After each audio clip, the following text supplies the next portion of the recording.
তোমার এই এসিডের ছলছালো চেহারাটা নিয়ে সবার সামনে আসতে লজ্জা করে না? কিভাবে আসো এই বিকৃতির চেহারা নিয়ে ভার্সিটিতে? যদি তাড়াহুড়া করে ইউনিভার্সিটিতে প্রবেশ করার সময় হুট করে একটা মেয়ে তার সামনে এসে এসব কথা বলতে শুরু করে। শ্রুতি শক হয়ে গেল একথা শোনার সাথে সাথে। তাহলে কি সবাই জেনে গেছে সে একজন এসিড ভিকটিম? আশেপাশে সবাই মেয়েটার দিকে আবার চোখে তাকালো। পাশ থেকে একজন মেয়েটাকে জিজ্ঞেস করলো, কিন্তু আনহা, তুমি কিভাবে জানলে যে এই মেয়েটার চেহারা ঝলসানো? অনহা নামে মেয়েটি মুখ বাঁকিয়ে বলল, দুদিন আগে ওয়াশরুমে দেখেছিলাম। তোমাদের বিশ্বাস না হলে তোমরা ওর মুখ খুলে দেখো। শ্রুতি শ্রুতি আশেপাশে তাকায়, বুঝতে পারে যে সবাই কৌতূহলী দৃষ্টিতে তার দিকে তাকিয়ে আছে। সবাই হয়তো ইচ্ছে ইচ্ছে শ্রুতির চেহারাটা দেখার, কিন্তু এই মুখ যদি সবাই দেখে তাহলে কেউ আর তার কাছে ঘেঁষবে না। এমনিতেও শ্রুতি কারোর সাথে মিশে না। তবে সবাই যদি জেনে যায় তাহলে সব সময় দূর দূর করবে তাকে। শুধুমাত্র এসিড ভিকটিমই বলে আজ সে কতটা অবহেলিত। শ্রুতির চোখ দিয়ে টপ টপ করে জল গড়িয়ে পড়ছে। সে তো কাউকে নিজের মুখ দেখায় না, আর না কারোর সাথে কথা বলে। তাও আজকে তাকে এসব কথা শুনতে হচ্ছে। শ্রুতি ভয়ে আশেপাশে একবার তাকিয়ে ছুটে নিজের ক্লাসের দিকে চলে গেল। অনেকে আটকাতে চেয়েও পারেনি। শ্রুতি যে হুট করে এইভাবে দৌড়ে চলে যাবে সেটা কারো চিন্তার জগতে ছিল না। আনহা রাগে গজগজ করতে করতে বন্ধুদের বলল, আটকাতে পারলি না মেয়েটাকে? দুদিন ধরে খুঁজে আজকে বের করতে পারলাম, আবার পালিয়ে গেল। এখন কিভাবে খুঁজে পাবো এত বড় ডিপার্টমেন্ট থেকে? স্নেহা আনহার কথায় পাত্তা নেওয়া দিয়ে বলল, আরে বাদ দে তো, মেয়েটার ফেস ঝলসানো, তার কি হয়েছে? ওদের মতো অসহায় মানুষের কি পড়ালেখার অধিকার নেই? আনহা ভেরিচিকাটি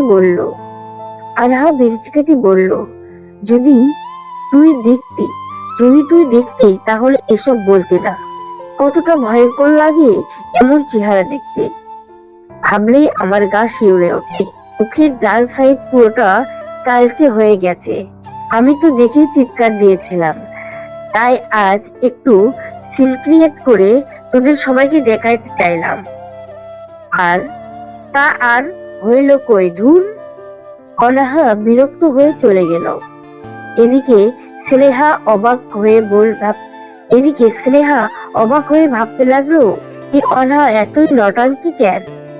হতে পারে মেয়েটি এসিড ভিকটিম, তা নিয়ে এত ঘাটাঘাটির কি আছে? এমনটা তো তাদের নিজেদের কারো সাথেও হতে পারত, তখন কি এমন করতে পারতাম? এদিকে কেউ একজন আড়াল থেকে স্নেহার গতিবিধি দূর থেকে লক্ষ্য করেছে, যা সবার অজানা। স্নেহার ভাবনা বুঝতে পেরে তার মুখে তৃপ্তির হাসি ফুটে উঠল।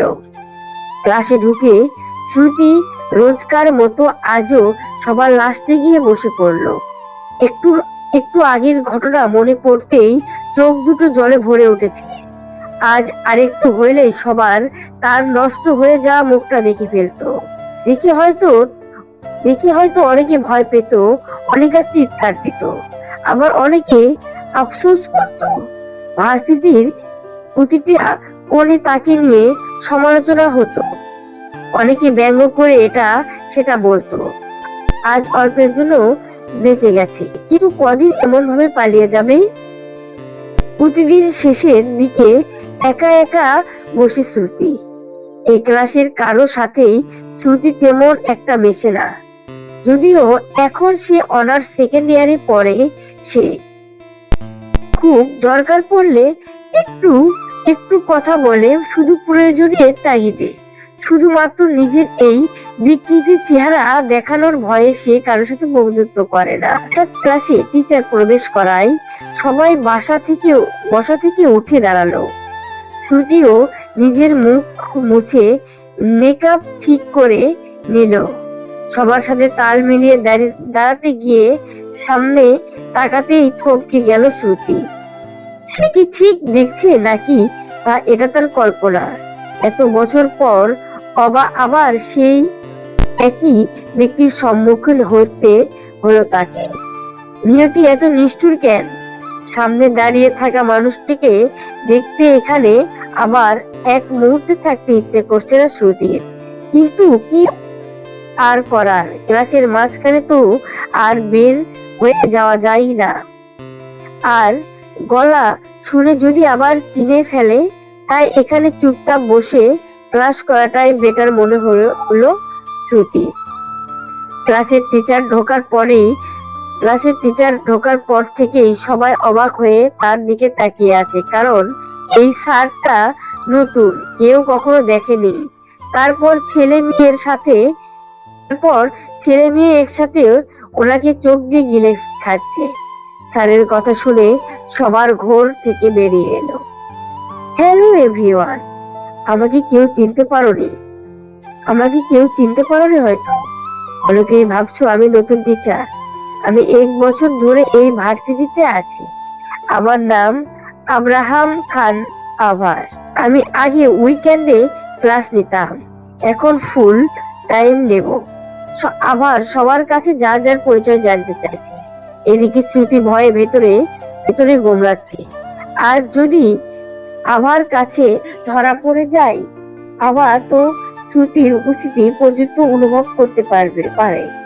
গলা শুনে আবার রক্ষা পাবে কিভাবে? দেখতে দেখতে শ্রুতির কাছে চলে এলো আভাস। শ্রুতি ভয়ে ভয়ে দাঁড়িয়ে পড়লো। ওর বুকের ভেতর মনে হয় কেউ হাতুড়ি পেটাচ্ছে। সারা শরীর থরথর করে কাঁপছে।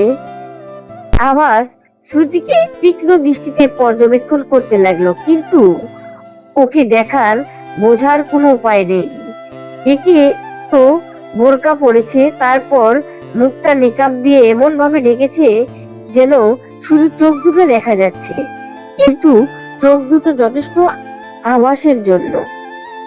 এই চাহনি তো অবিকল শ্রুতির মতো। এই চোখের মায়ায় আমি বারবার হারিয়ে যেতাম। আবার ভেতরেও সেই 5 বছর আগের পুরনো অনুভূতি খুঁজে পাচ্ছি আমি। শ্রুতির কাছাকাছি থাকলেই এমন অদ্ভুত অনুভূতি হতো আমার, কিন্তু এটা কিভাবে সম্ভব? শ্রুতি কিভাবে এখানে আসবে? ভাবতে ভাবতে শ্রুতিকে আগত প্রশ্ন ছুড়ে দিল আভাস। তুমি শ্রুতি, তাই না?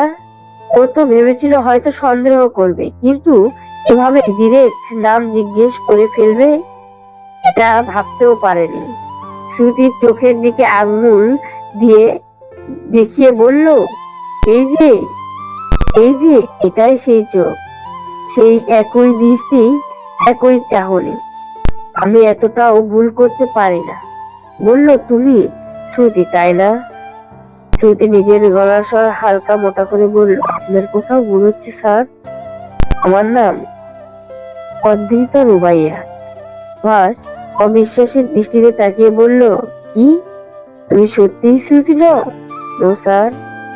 আভাস মনে মনে ভাবলো, সত্যিই তো, শ্রুতি কিভাবে হবে ও?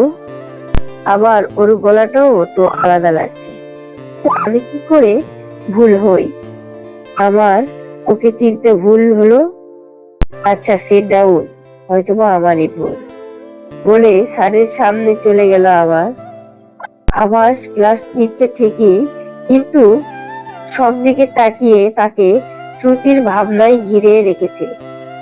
সেই অতীতের স্মৃতিগুলো আজ তার ভেতরটা বড্ড নাড়া দিচ্ছে। কোনরকম ক্লাস শেষ করে বেরিয়ে এলো আভাস। হয়তো সেই পুরনো ঘা আবার তরতাজা হয়ে উঠেছে, কিন্তু আভাসের ভেতরে হাহাকার আর আর্তনাদ গুলো কেউ শুনতে পাচ্ছে না। কষ্ট জিনিসটা সত্যি অদ্ভুত। শ্রুতি আর কোনো ক্লাস না করে বাসায় এসে দেখলো ওর মা উঠানে বসে। শ্রুতি কাঁদতে কাঁদতে ওর মায়ের কোলে গিয়ে মাথা রাখলো। শায়লা রুবাইয়া, শ্রুতির মা, শ্রুতিকে কাঁদতে দেখে ব্যস্ত হয়ে বলল, কাঁদছিস কেন মা? কেউ কি তোর মুখ দেখেছে? কেউ কি কিছু বলেছে? বল আমায়। না বলে এমন ভাবে কাঁদলে আমি কিভাবে বুঝবো? শ্রুতি শ্রুতি ফুপিয়ে কেঁদে বলল, মা, উনি এখানে চলে এসেছে। উনি এসে গেছেন মা। এসেছেন? আভাস, আব্রাহাম খান আভাস। ধন্যবাদ সবাইকে অপূর্ণ ইচ্ছার সাথে থাকার জন্য। আমাদের ভিডিও যদি আপনাদের ভালো লাগে তাহলে অবশ্যই শেয়ার দিবেন এবং নতুন নতুন ভিডিও পেতে আমাদের পেজটি এখনই ফলো করে রাখুন। ধন্যবাদ সবাইকে।